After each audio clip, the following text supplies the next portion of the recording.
Hello guys, welcome to my channel. Guys, magluluto tayo ng creamy mustard dill chicken. So ngayon guys, papakita ko sa inyo kung ano ang mga ingredients ng creamy mustard dill chicken. Ito siya guys, ay chicken breast. Sauce,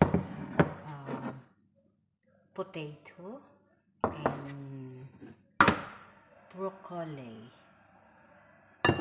and also yellow mustard, and cream.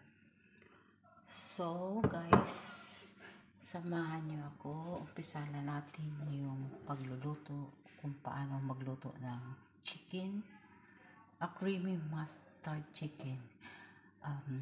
So mamaya na guys, kasi mag-intro muna tayo.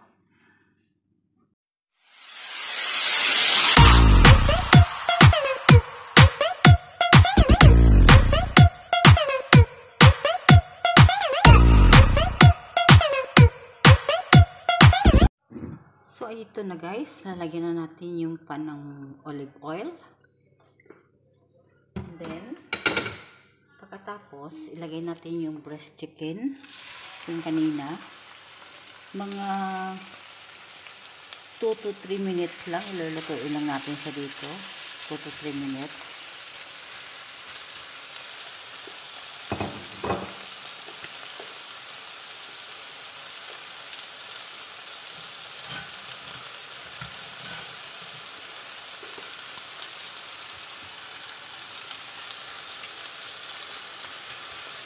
Yan na siya. Tapos balik pa rin natin. 2 to 3 minutes din siya eh. Ayan. Ay. So guys, nakamarinate niya siya. Olive oil lang at saka dill. Saka kunting paminta. Ayan. Ilagay niyo. So breast chicken. Pahala kayo kung anong gusto niyo ilalagay. Para masarap siya.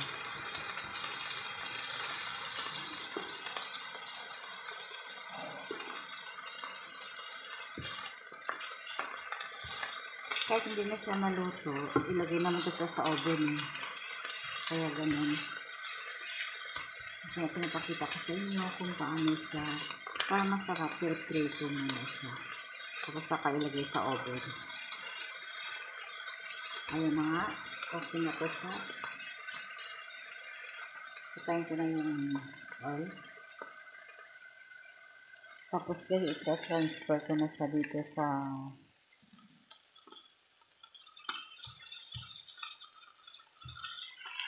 transfer ko na sa dito sa tray. Ayan. Transfer ko dito sa tray.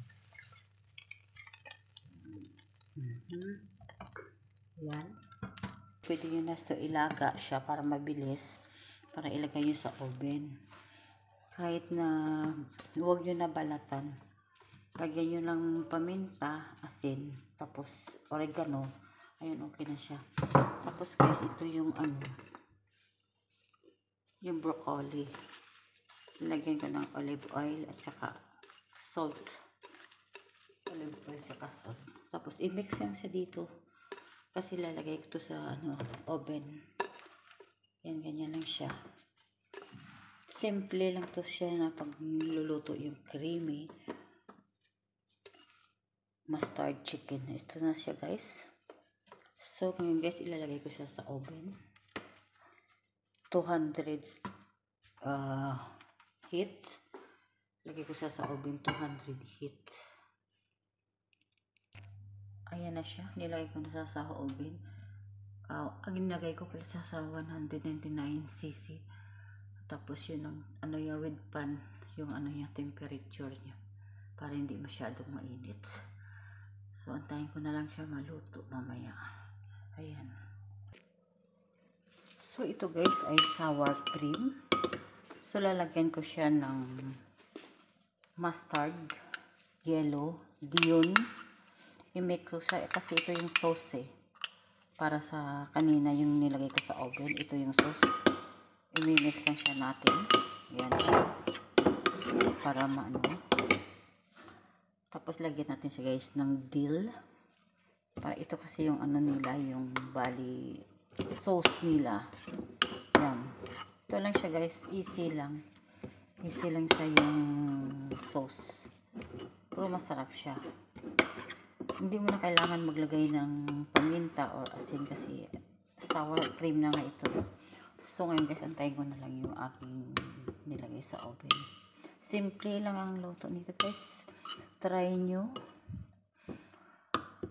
magluto kasi easy lang siya. Kung nagmamadali kayo, 30 minutes lang tapos na yung pagluluto nyo.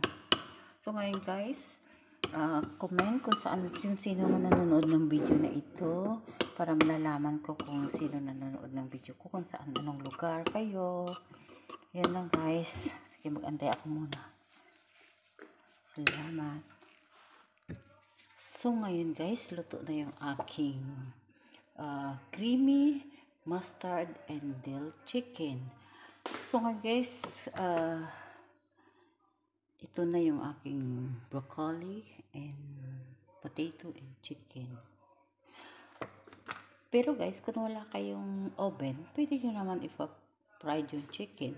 Saka yung potato, pwede nyo rin parang i-fry nyo na lang kung wala kayong oven. Marami namang paraan para makagawa ng ano, ganyan. At saka ito guys, bago na siya. So ngayon guys, tapos na ako magluto ng creamy mustard chicken. Please watch my YouTube channel guys. Please help my YouTube because ano na talaga, mababa ang mga views ko. Patulong naman ng mga viewers. Parang awa nyo na. Dito kami guys sa Dubai. Trabaho. Ito naman ang libangan namin dito.